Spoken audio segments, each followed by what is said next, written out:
يا ربي يا ربي يا ربي يا ربي بك نستنصر على أنفسنا. الله الله الله.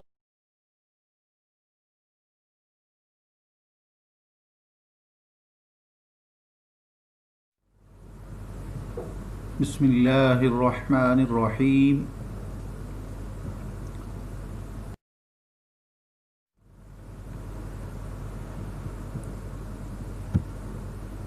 رب يسر ولا تعسر وتمم بالخير وبك نستعين.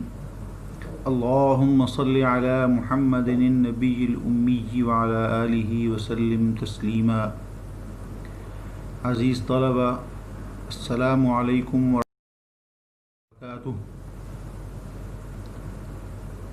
آج سورۃ الممتحنہ کی آخری 3 آیات سیکھیں گے. اس کے الفاظ کے معانی، لفظی و بامحاورہ ترجمہ اور مختصر تفسیر سیکھیں گے. تو عزیز طلبہ، سب سے پہلے سورۃ الممتحنہ کی آخری 3 آیات کی تلاوت. اعوذ باللہ من الشیطان الرجیم. بسم اللہ الرحمن الرحیم. وَإِن فَاتَكُمْ شَيْءٌ مِّنْ أَزْوَاجِكُمْ إِلَى الْكُفَّارِ فَعَاقَبْتُمْ فَآتُوا الَّذِينَ ذَهَبَتْ أَزْوَاجُهُم مِّثْلَ مَا أَنفَقُوا وَاتَّقُوا اللَّهَ الَّذِي أَنتُم بِهِ مُؤْمِنُونَ. يَا أَيُّهَا النَّبِيُّ إِذَا جَاءَكَ الْمُؤْمِنَاتُ يُبَايِعْنَكَ عَلَىٰ أَن لَّا يُشْرِكْنَ بِاللَّهِ شَيْئًا ولا يسرقن ولا يزنين ولا يقتلن أولادهن ولا يأتين ببهتان يفترينه بين أيديهن وأرجلهن ولا يعصينك في معروف فبايعهن واستغفر لهن الله إن الله غفور رحيم. يا أيها الذين آمنوا لا تتولوا قوما غضب الله عليهم قد يئسوا من الآخرة كما يئس الكفار من أصحاب القبور. صدق الله العظيم. عزیز طلبہ، آئیے ان 3 آیات کے مشکل الفاظ کے معانی سیکھتے ہیں. فعاقبتم، پھر تمہاری نوبت آئے. یبایعنا، وہ بیعت کرتی ہیں. لا یسرقنا، وہ چوری نہیں کریں گی. لا یزنینا، وہ بدکاری نہیں کریں گی. لا یعصینک، وہ تمہاری نافرمانی نہیں کریں گی. معروف، نیکی، نیک کام، بھلائی. استغفر، مغفرت مانگو، بخشش مانگو. لا تتولوا، تم دوستی نہ کرو. قد یئسوا، وہ مایوس ہو گئے. القبور، قبر کی جمع قبریں. عزیز طلبہ، آئیے اب ان 3 آیات یعنی 11، 12 اور 13 کی کے لفظی اور بامحاورہ ترجمہ اور مختصر تفسیر کی طرف.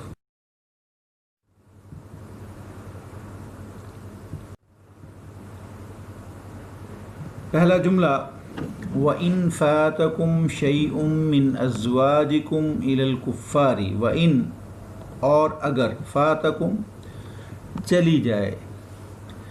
فات یفوت، چلا جانا، تم سے چلی جائے. شیءٌ، کچھ، کوئی. من ازواجکم، تمہاری بیویوں میں سے. الی الکفار، کفار کی طرف. فعاقبتم، پھر تمہاری نوبت آئے، پھر معاملہ یہاں تک پہنچ جائے. فآتو، پس دے دو. الذین، ان لوگوں کو. ذہبت، چلی گئیں. ازواجہم، ان کی بیویاں. مثل، جیسا.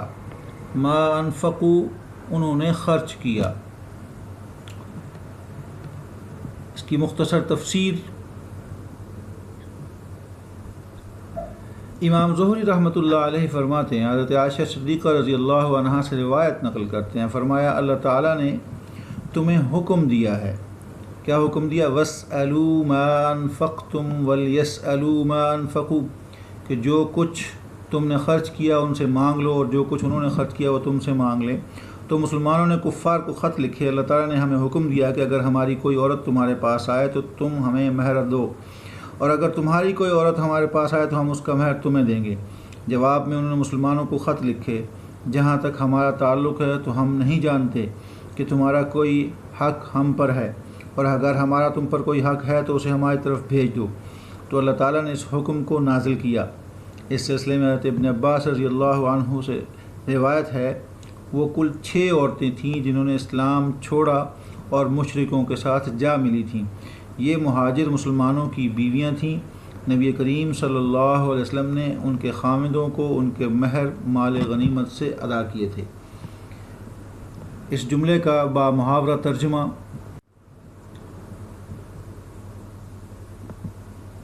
اور اگر تمہاری عورتوں میں سے کوئی عورت تمہارے ہاتھ سے نکل کر کافروں کے پاس چلی جائے اور اس کا مہر وصول نہ ہوا ہو، پھر تم ان سے جنگ کرو اور ان سے تم کو جو غنیمت ہاتھ لگے تو جن کی عورتیں چلی گئی ہیں ان کو اسی مال میں سے اتنا دے دو جتنا انہوں نے خرچ کیا تھا۔ اگلا جملہ: وَاتَّقُوا اللَّهَ الَّذِي أَنْتُمْ بِهِ مُؤْمِنُونَ، واو اور اتقو ڈرو، اللہ اللہ تعالیٰ سے، الذی وہ جو، انتم تم، بھی پر لیے، مؤمنون تم ایمان لائے ہو۔ واتقوا اللہ الذی انتم به مؤمنون، اس کی مختصر بات، مختصر تفسیر: اس چیز سے بچو کہ تم ان امور میں حد سے تجاوز کرو جس کا تمہیں حکم دیا گیا ہے۔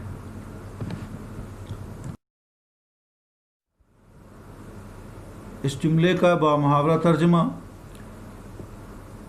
واتقوا اللہ الذی انتم به مؤمنون، اور اللہ سے جس پر تم ایمان لائے ہو ڈرو۔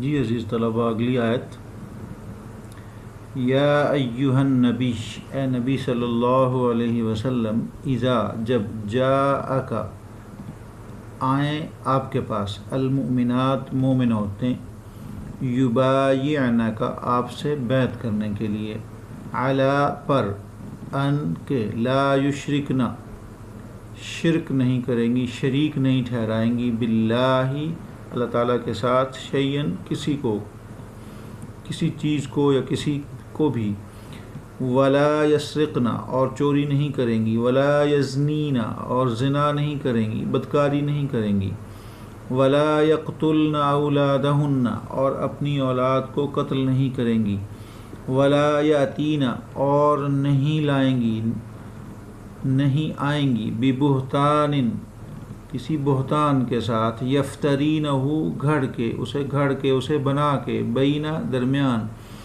ایدیہن اپنے ہاتھوں کے، وارجلہن اور اپنی ٹانگوں کے، ولا یعصینک اور نافرمانی نہیں کریں گی، فی معروف کسی نیک کام میں، فبایعہن تو ان سے بیعت لے لیجئے، واستغفر اور بخشش مانگیے، مغفرت مانگیے، لہن ان کے لیے، اللہ تعالیٰ سے، ان بے شک اللہ تعالیٰ، غفور بخشنے والا، مغفرت کرنے والا، معاف کرنے والا، رحیم رحم کرنے والا۔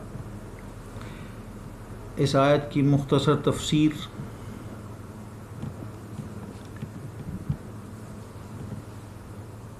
رسول اللہ صلی اللہ علیہ وسلم یہ بیعت اس وقت لیتے جب عورتیں ہجرت کر کے آتیں۔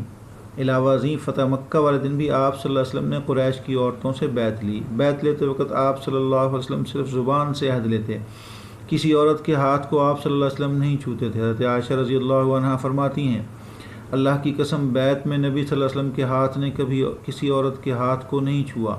بیعت کرتے وقت آپ صلی اللہ علیہ وسلم صرف یہ فرماتے کہ میں نے ان باتوں پر تجھ سے بیعت لے لی۔ یہ روایت صحیح بخاری میں ہے۔ اس آیت کا با محاورہ ترجمہ: اے پیغمبر صلی اللہ علیہ وسلم، جب تمہارے پاس مومن عورتیں اس بات پر بیعت کرنے کو آئیں کہ اللہ کے ساتھ نہ تو شرک کریں گی اور نہ چوری کریں گی اور نہ بدکاری کریں گی اور نہ اپنی اولاد کو قتل کریں گی اور نہ اپنے ہاتھ پاؤں میں کوئی بہتان باندھ کر لائیں گی اور نہ نیک کاموں میں تمہاری نافرمانی کریں گی، تو ان سے بیعت لے لو اور ان کے لیے اللہ سے بخشش مانگو، بے شک اللہ بخشنے والا مہربان ہے۔ اگلی آیت، یا ایہا الذین آمنوا، اے ایمان والو، اے اہل ایمان مومنو، لا تتولوا، تم دوستی نہ کرو، قوماً، اس قوم سے، ایسی قوم سے، غضب اللہ تعالیٰ ناراض ہوا، غضبناک ہوا، علیہم ان پر، قد یئسوا، وہ مایوس ہوئے، من الآخرتی، آخرت سے، کما، جیسا کہ، یئس الکفار، یئیسا مایوس ہوئے، الکفار کافر، من سے، اصحاب والے، القبور قبروں، تو قبروں والے سے جیسے کفار مایوس ہوئے۔ یہ سورہ ممتحنہ کی آخری آیت ہے۔ اس آیت میں اسی حکم کو دہرایا جا رہا ہے جو سورہ ممتحنہ کی پہلی آیت میں حکم دیا گیا تھا، اسی حکم کو اس میں دہرایا جا رہا ہے۔ مختصر تفسیر اس کی دیکھتے ہیں۔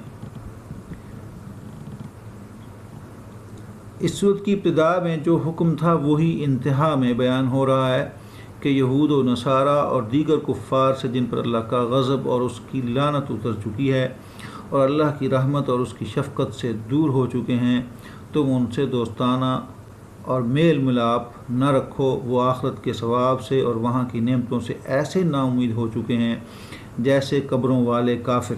اس پچھلے جملے کے دو معنی کیے گئے ہیں، ایک تو یہ کہ جیسے زندہ کافر اپنے مردہ کافروں کے دوبارہ زندہ ہونے سے مایوس ہو چکے ہیں، دوسرے یہ کہ جس طرح مردہ کافر ہر بھلائی سے نا امید ہو چکے ہیں، وہ مر کر آخرت کے احوال دیکھ چکے اور اب انہیں کسی قسم کی بھلائی کی توقع نہیں رہی۔ اس آیت کا بامحاورہ ترجمہ، مومنوں، ان لوگوں سے جن پر اللہ غصہ ہوا دوستی نہ کرو، کیونکہ جس طرح کافروں کو مردوں کے جی اٹھنے کی امید نہیں، اسی طرح ان لوگوں کو بھی آخرت کے آنے کی امید نہیں۔ جی عزیز طلبہ، سورۃ الممتحنہ کی 11ویں، 12ویں اور 13ویں آیت کے مشکل الفاظ، لفظی و بامحاورہ ترجمہ اور مختصر تفسیر کے بعد اب اس کے سوالات کی طرف آتے ہیں۔ آج کے جو اہم سوالات ہیں اس کی طرف متوجہ ہوتے ہیں۔ پہلا سوال جو ہم نے سوال نمبر 2 کے ذیل میں لکھا ہوا ہے، یعنی سوال نمبر 2 مختصر جواب لکھیے۔ اس کا پہلا حصہ، نبی صلی اللہ علیہ وسلم کو مومن عورتوں سے کن باتوں پر بیعت لینے کے لیے کہا گیا ہے؟ دوسرا حصہ اس کا، وَاتَّقُوا اللَّهَ الَّذِي أَنْتُمْ بِهِ مُؤْمِنُونَ کا ترجمہ لکھیے۔ تیسرا حصہ معانی لکھیے، یبایعنا، لا تتولوا۔ آئیے عزیز طلبہ، ان تینوں سوالوں کے جواب لکھتے ہیں کہ آپ نے کیسے پیپر میں ان کو لکھنا ہے۔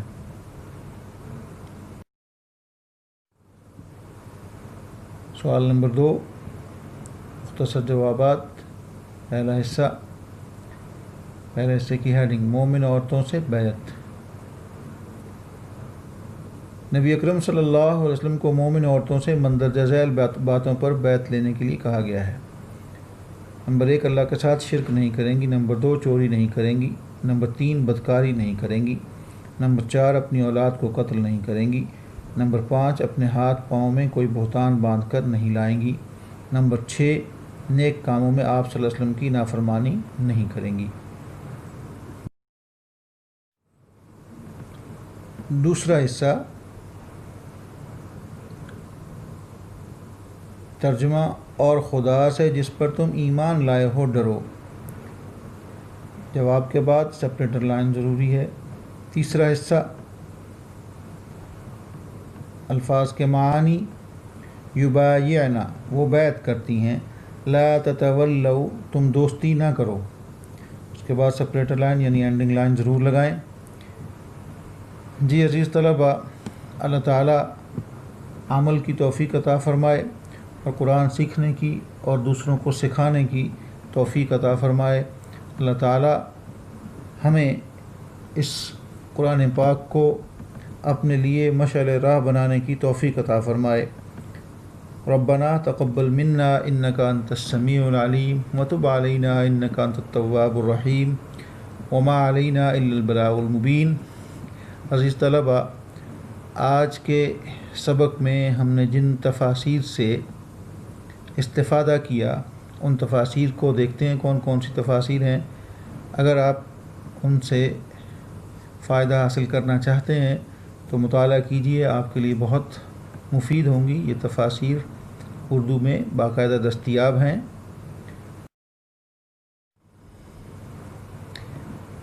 تفسیر قرطبی، ابو عبداللہ محمد بن احمد بن ابو بکر اندلسی قرطبی۔ تفسیر ابن کثیر، حافظ عماد الدین ابو الوفا ابن کثیر۔ تفسیر مظہری، قاضی ثناء اللہ پانی پتی رحمۃ اللہ علیہ۔ معارف القرآن، حضرت مولانا مفتی محمد شفیع رحمۃ اللہ علیہ۔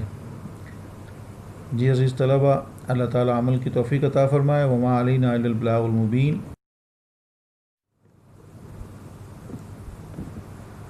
السلام علیکم ورحمۃ اللہ وبرکاتہ۔